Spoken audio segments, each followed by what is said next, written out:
Good evening and welcome to RFL. I'm Richard French. Another busy news day with the 2020 race heating up as President Trump's poll numbers head down. Trump administration, they've chosen to spend the day continuing to use the COVID outbreak as a way to punish immigrants and coronavirus continuing to spread. Young people do get sick. We've seen young people get sick, and we've seen young people even die. Cases are surging, hospitalizations are increasing, and mostly this is all a reflection of a lot more community spread. That the sight and sounds from the south all the way to the west, and an increasing number of states joining those ranks. Tonight, we're going to show you the alarming new numbers and describe how COVID is starting to overwhelm hospitals in many areas. ABC News chief medical correspondent Dr. Jenna Ashton, she'll join us to discuss that.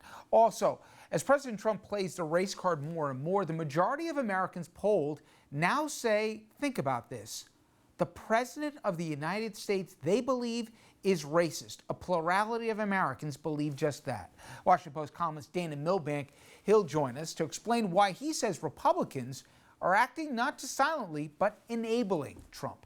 Then, Election Day is now less than 4 months away. Joe Biden, he's gaining momentum. We're going to show you how the race for the White House is going, but also how Biden's coattails could give Democrats in the House and the Senate a big push.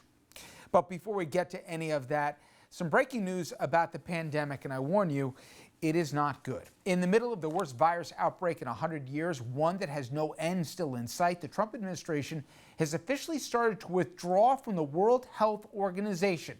Smarter person than me is going to explain how this makes any sense. Health experts say this move, not just irresponsible, it's outright dangerous, their words. The president, he's been criticizing the WHO for months, even trying to blame it for the COVID outbreak. Of course, he's also constantly pointing fingers at China. Here, the president in May, tying together two of his boogeymen as he talks about pulling out of the organization. China has total control over the World Health Organization, despite only paying $40 million per year, compared to what the United States has been paying, which is approximately $450 million a year. The numbers, of course, all wrong, but what's new? Assuming it does go through, us withdrawing from the WHO, the U.S. withdrawal won't happen until next year, when he may not even be there. Today, President Trump pushing to get kids back into classrooms despite the huge spike in cases. We want to reopen the schools. Everybody wants it. The moms want it, the dads want it, the kids want it. It's time to do it. You know, our mortality rate is right now at a level that people don't talk about, but it's down tenfold. So you look at deaths are way down from this horrible China virus, and it's a disgrace that it happened. Shouldn't have happened, but it did. Now, of course, and I speak for myself, but I think almost every other parent, of course, I want my kids to go back to school in the fall. But think about where you are in the country when you watch me tonight, if that's exactly the message that you want to hear. Now, one thing the president didn't mention in that soundbite is a concrete plan when it comes to mitigating the risk to students. There's good reason for that. The president has not a nary of an idea how he's going to make things safer back at school. In fact, he says, not my problem. As usual, the states are the ones that find themselves even on their own, even as things continue to get worse in many of them. In fact, a new model from the prestigious University of Washington, pretty much the definitive model for planning where this COVID outbreak will go, says COVID deaths in the U.S., and you heard the president say they're down tenfold, they project us to be more than 200,000 dead Americans by the end of October. We've been seeing record-breaking numbers in several states over the past week. One of the most disturbing ones in Texas alone, 10,000 people tested positive for COVID in the last 24 hours. That, unfortunately, a new record. Texas joining just New York and Florida with such an alarming number in a single day. Florida happened recently. New York, they hit that number many weeks ago.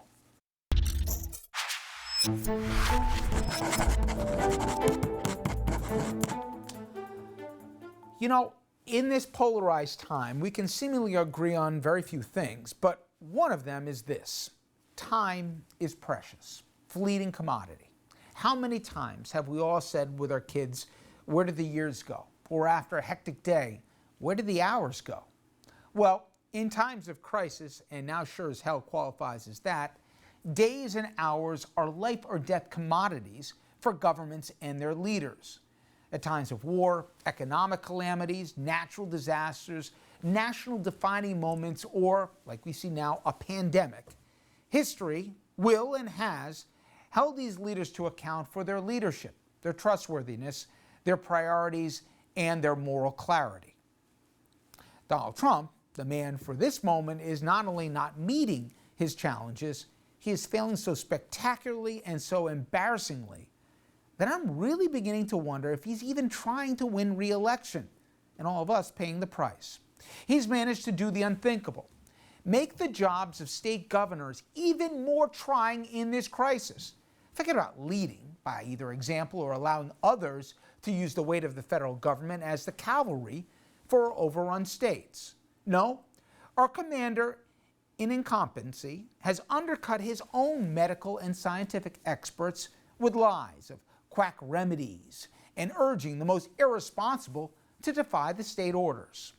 While every other ally of ours around the globe has bent the curve by having a single coherent national message, what does Trump do? He's openly tried, think about this, to pit red state against blue.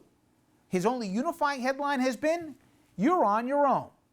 Not to be even bothered to meet with his coronavirus task force for weeks. I can't believe I'm saying that, but it's true.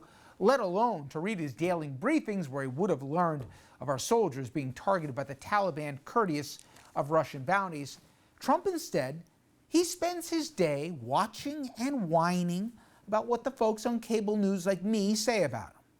When he does manage to stop his pity party, he uses his dwindling capital on attacking states like Mississippi and organizations like NASCAR for distancing themselves from the Confederate flag.